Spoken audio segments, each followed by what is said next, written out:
الفيديو ده فيه هدايا كتير، يلا بينا بجد مش هزار. السلام عليكم ورحمة الله وبركاته اخوانا احنا في الله. فعلا مسابقة فيها فلوس بجد والله. طب اسمعني واسمعيني، صلى على النبي صلى الله عليه وسلم.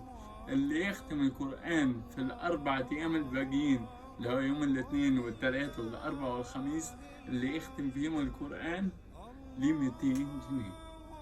والله ليه 200 جنيه يتواصل معايا وهياخدها.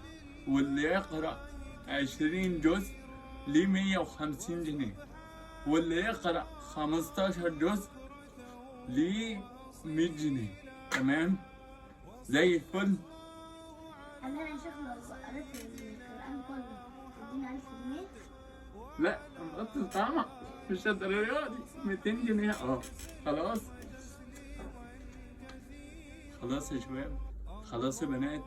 المسابقة دي للكبير وللصغير وللتخين وللرفيع اللي زي فهد.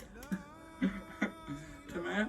وبالنسبة للصلاة على النبي محمد صلى الله عليه وسلم، اللي يصلي على النبي 1000 مرة في اليوم في الأربع أيام دول ليه 30 جنيه.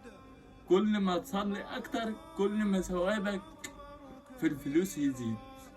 تمام؟ خلاص؟ وأكثر من ذكر الله. ودي مسابقة بجد والله مش هزار. يلا هنخلي الدنيا تمام، بس اوعى تنسى الصلاة.